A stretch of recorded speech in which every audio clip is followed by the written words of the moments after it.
الأرزاق ما لها شغل بالذكاء. ذو العقل يشقى في النعيم بعقله، وأخو الجهالة في الشقاوة ينعم.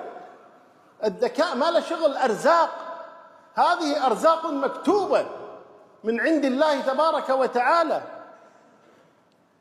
والإنسان يسعى في طلب هذا الرزق استجابة لأمر الله. فامشوا في مناكبها، فالله أمر أن نمشي في مناكبها ونسأل الله من رزقه،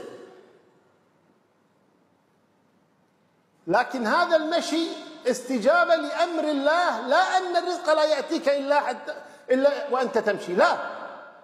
ولذلك يرزق الآن الطفل وهو في بطن أمه، يولد وارثا 7 مليون 5 مليون أكثر أقل، صحيح؟ يولد وارثا، يولد غنيا، أبوه مات وهو حن في بطن أمه. الأرزاق لا شأن لها بالسعي، وأما السعي فإنه استجابة لأمر الله. فالذي لا يسعى لا يؤجر، والذي يسعى يؤجر، لكن الأرزاق واحدة.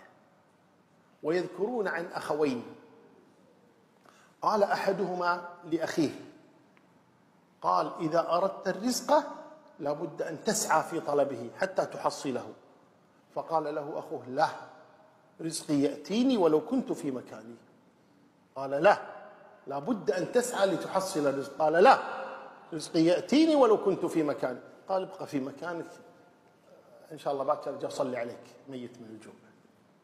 تركه وخرج يطلب الرزق، والثاني جلس في مكانه. الذي خرج وهو في طريقه وإذا شجرة قد خرجت أغصانها من بستان،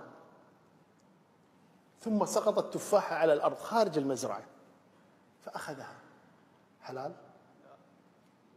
ليش؟ طاحت بالأرض خارج المزرعة، هي طاحت عليه. سمحوا الأمور، عسارة. ايش رايك؟ قول حلال. حلال بس.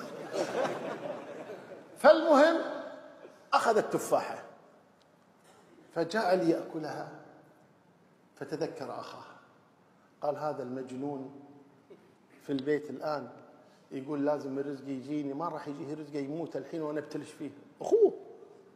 فأخذها ورجع إليه البيت، ثم قال: فلان؟ قال: نعم. فرمى عليه التفاحة فلقفه. نعم، ما هذا؟ قال: شفت، لابد أن تخرج وتسعى لتحصل الرزق. قال: بس منو اللي أكل؟ واضح الصورة؟ هذه التفاحة مكتوبة للذي جلس، لكن عمله خطأ، والذي خرج مطبق لأمر الله، فهو أجر لأنه أطاع الله فيما أمر سبحانه وتعالى. فالقصد أن الأرزاق مكتوبة، وأن الإنسان لا ينبغي له أن يعطي الموضوع أكبر من حجمه، ولا يشغل كل همه، بل يشتغل بما أمره الله تبارك وتعالى به وخلقه لأجله.